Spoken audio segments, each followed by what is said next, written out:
मेरे सामाजिक परिवार के सभी सदस्यों को राम राम। एसआईआर अब तो इसे आखिरी चरण में है और ये बार बार स्पष्टता के साथ कि एसआईआर में जिसका नाम नहीं भी है वो आगे भी नाम मतदाता सूची में जुड़वा सकता है। एसआईआर न तो नाम जोड़ने की प्रक्रिया है, न नाम काटने की प्रक्रिया है, शुद्धिकरण की प्रक्रिया है। यानी जो लोग जिनका डुप्लीकेशन है, जिनका बोगस है, जिनका अब जीवन नहीं रहा, ऐसे लोगों को मतलब एक जगह से दूसरी जगह चले गए तो ऐसे लोगों को चिन्हित किया जाए और उसको शुद्ध कर दिया जाए। लेकिन इसमें बड़ी चिंता की बात रही क्योंकि कई राज्यों में ऐसी घटनाएं आई सामने जिसमें बीएलओ की जान चली गई।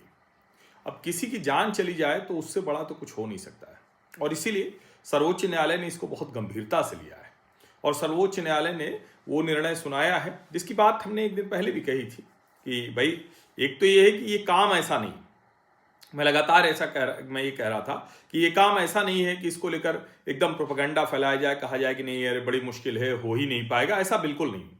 700 से 1200 फॉर्म वो देना और उसको वापस लेना और उसको डिजिटाइज करके जमा कर देना, ये इतना भी कठिन काम नहीं।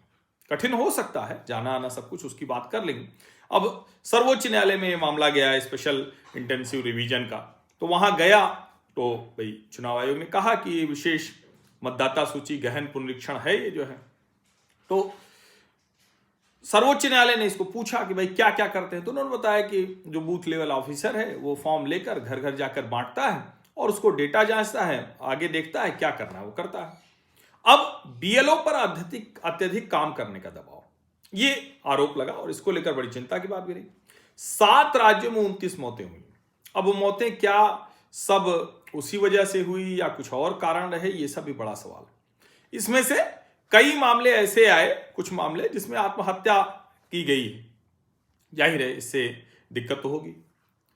देश के कई राज्यों में बीएलओज के खिलाफ मामला दर्ज हुआ क्योंकि वो समय से काम नहीं कर रहे थे। अब ये सब जब दिखता है तो फिर चिंता बढ़ती है। तो सर्वोच्च न्यायालय ने कहा कि भाई लोगों की जान से बढ़ के तो कुछ नहीं है ना, चाहे कोई प्रक्रिया हो रही, और ये सच भी है। अब चूंकि सुप्रीम कोर्ट में ये याचिका आई थी तो उस याचिका पर सुनवाई करते हुए उन्होंने क्या क्या कहा ये जरा सुनिए, और इसके बाद मुझे लगता है कि एसआईआर पर कोई भी विवाद समाप्त होना चाहिए। सर्वोच्च न्यायालय ने कहा कि कर्मचारियों की सुरक्षा सर्वोपरि है। सरकारी कर्मचारियों को चुनावी कार्य करना अनिवार्य होता है, लेकिन इसका मतलब यह नहीं है कि उन्हें अमानवीय दबाव में ढकेला जाए। जहां ऐसा लग रहा है काम का बोझ ज्यादा है, मुश्किल है, तो अतिरिक्त कर्मचारी तुरंत नियुक्त किए जाए जिससे कि जो मौजूदा बीएलओ हैं उन पर दबाव कम हो जाए। अब जो मैंने बताया कि 700 से 1200 कुल फॉर्म इतने ही होते हैं। चुनाव आयोग कह रहा है कि एक बीएलओ को 1200 फॉर्म भरना है, जो बहुत ज्यादा नहीं है। अगर उसको वैसे देखें तो लगभग 10 फॉर्म प्रतिदिन है। और कोर्ट ने पूछा कि क्या 10 फॉर्म इस तरह का बोझ दिखता है या सिर्फ कागजी गणित है, तो कपिल सिब्बल ने कहा कि 10 फॉर्म का गणित सही है लेकिन मेहनत 40 फॉर्म के बराबर है। अब देखिए ये सब बातें आती है तो सामने आती है। उन्होंने जो जो कारण गिनाए कि बड़ी इमारतों में लिफ्ट नहीं है, हर मंजिल तक सीढ़ियों से जाना है, बार बार दस्तावेज की जांच करना है, लोगों से जानकारी इकट्ठा करना है। अब कोर्ट ने इसको गंभीरता से माना, लेकिन एक तो ये समझिए ज्यादातर जो बहुत ऊंची इमारतें हैं वहां लिफ्ट पक्के तौर पर है, इसमें कोई इफ बट नहीं। फिर कोर्ट ने कहा कि भाई काम का भार कम कीजिए, बीएलओ के साथ असिस्टेंट दे दीजिए और ये पहले होना चाहिए। तो मैंने आपको पहले वीडियो में कहा था कि मैंने अपने बीएलओ से बात की थी तो उसने भी कहा था कि सर एक असिस्टेंट मिल जाए तो बड़ा अच्छा होना ही चाहिए। कोई बीमार हो गया, कोई मजबूर है, किसी की कोई मुश्किल है तो उसकी जगह दूसरे कर्मचारी को नियुक्त कर दीजिए। और सर्वोच्च न्यायालय ने यह भी कहा कि अगर फिर भी किसी को कोई दिक्कत है तो वो कर्मचारी कोर्ट आ जाए, जिस बीएलओ को दिक्कत है वो कोर्ट आ जाए, हम इसकी मॉनिटरिंग करेंगे, हम इसको देखेंगे। अब जो फेक वोटर और घुसपैठिया, इस पर सीजीआई ने कहा कि कोई घुसपैठिया या फर्जी वोटर नहीं मिला है। तो इसका मतलब ये हुआ कि भाई घुसपैठिया फर्जी वोटर वाला मामला वो पकड़ में अभी भी नहीं आ रहा है, और जो एक तरह से कहें कि कहा जा रहा था वो भी गलत साबित हुआ।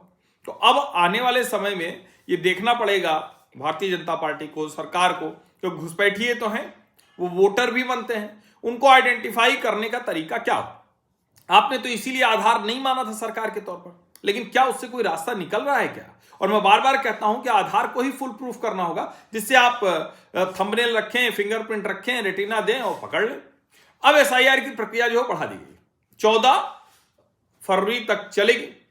अब कहा जा रहा है कि ये बढ़ने से जो कर्मचारियों का बोझ है वो कम हो जाएगा, मतदाता सूची को संशोधित करने के लिए ज्यादा समय मिलेगा। राज्यों को भी थोड़ा डांट फटकार लगाई है कि वो कम स्टाफ क्यों रखते हैं, बीएलओ को ओवरलोड क्यों कर देते हैं, चुनाव आयोग की जो स्थिति है उसको कहा है, और टीवी की जो दक्षिण भारत के अभिनेता है विजय, उनकी पार्टी ने उठाया था, तो अब उनके मतलब एक तरह से कहें कि इससे वो सामने आ गए, चर्चा में थोड़ा आ गए। अब एक तरह से कहें तो सर्वोच्च न्यायालय ने दोनों बातें साफ कर दी जो लगातार हम कर रहे। पहला तो अमानवीय कुछ नहीं हो सकता, अगर कहीं कोई मुश्किल है तो उसको आप देखिए। दूसरा, कोई भी ये नहीं कह सकता कि नहीं हम बीएलओ हैं, हम मतदाता सूची पुनरीक्षण का काम नहीं करेंगे, करना ही पड़ेगा, ये नहीं हो सकता। पहले भी चुनाव में ये होता रहा है, तो इसीलिए मैं कह रहा हूं कि ये संभव नहीं है कि आप किसी भी अपनी जिम्मेदारी को छोड़ दें। जहां तक रही, मैं फिर कह रहा हूं, अभी तक इसकी जांच नहीं हुई, इसकी जांच करा के प्रेस कॉन्फ्रेंस होनी चाहिए, कौन किस स्थिति में जान गंवा बैठा। एक भी जान बहुत कीमती है, संवेदनशील है। लेकिन फिर मैं कह रहा हूं 700 से 1200 लोग, इनका फॉर्म देना, लेना, जांचना और उसको डिजिटाइज करना, ये इतना भी कठिन काम नहीं है। हम उम्मीद करते हैं कि अब इस SIR पर जो विवाद है वो समाप्त होगा। आप सभी का बहुत बहुत धन्यवाद। सब्सक्राइब अवश्य कर लीजिए, नोटिफिकेशन वाली घंटी दबा दीजिए, लाइक का बटन दबा दीजिए, अधिक से अधिक लोगों तक इस वीडियो को पहुंचा दीजिए। धन्यवाद।